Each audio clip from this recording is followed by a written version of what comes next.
Good morning. So 66-day challenge. Today or yesterday was day 18 whoop, whoop, for me on beating my bread challenge. It's 3 rows in. I only got 8 rows left. We're getting there. We're getting there, right? So today, as I promised, we're going to start talking about bad habits. Now, I need you all to be comfortable to walk down a little journey with me. So we've been using a lot of content from Atomic Habits by James Clear and The One Thing by Gary Keller.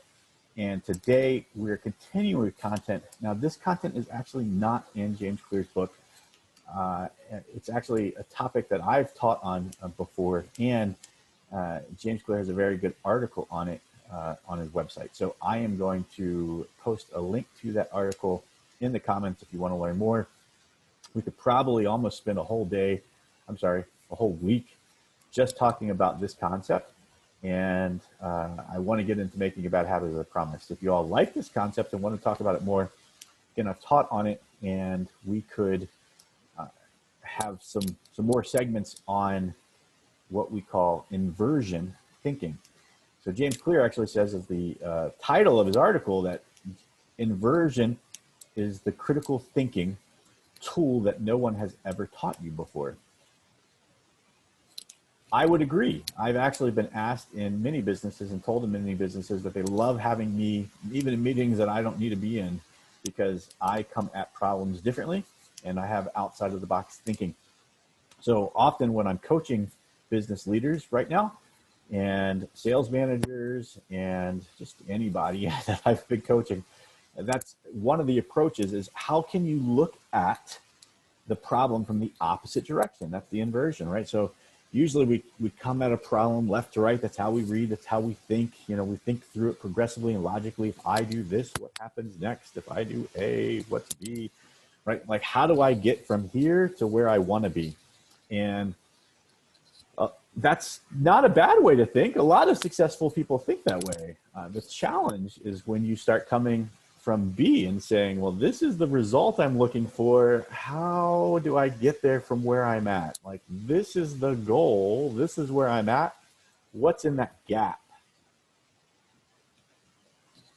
So one of the ideas is, you know, you got 10 clients and that you need 10 more clients. And how many appointments do you have to sit down with in order to create 10 new clients, right?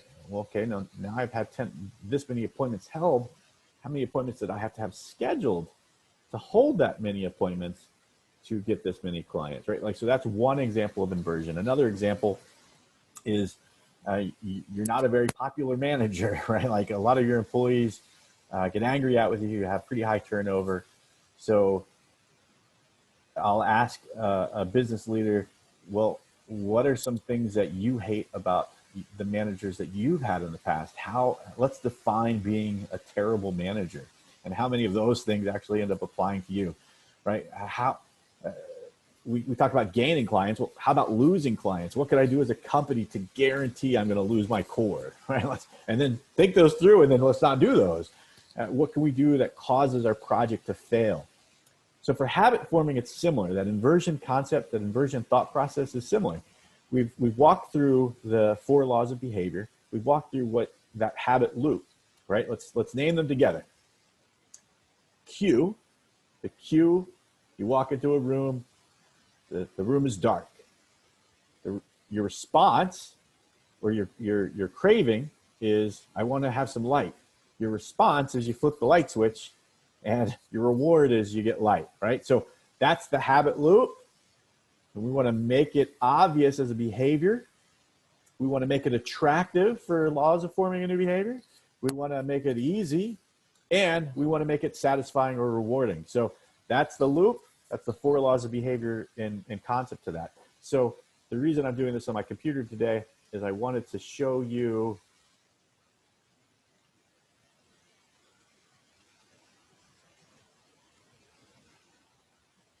a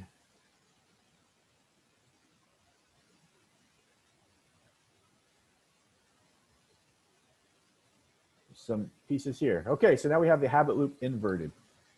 You're not going to find this anywhere else. I literally made this up. Well, I didn't make this up. The habit loop inverted is part of the book, but I made up this chart. So inverted habit loop. Instead of the cue being make it obvious, we're now going to make it invisible. Okay? Instead of having that craving and making that craving attractive, we're going to make it unattractive.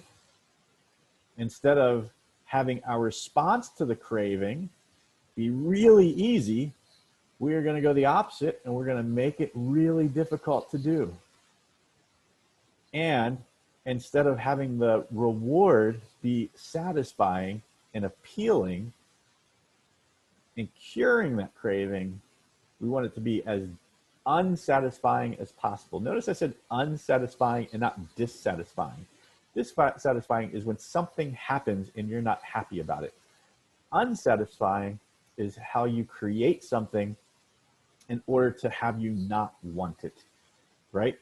Two different words that mean two different things. So this is the habit loop for the inverted laws. What we want to do is we want to look at things as if everything went wrong tomorrow. Okay? So if everything went wrong tomorrow, what does that mean? What would happen? What can we do? Most people focus on achieving. How can we manage the failure? How do we challenge our own beliefs? A bad habit is a failure. In fact, it's a series of bad behaviors that turn into a habit. So that's where we're going to hit tomorrow. I look forward to talking more about it then. Again, let me know in the comments if you want to talk more about inversion after we go into breaking bad habits. Thanks, everybody. Have a great one.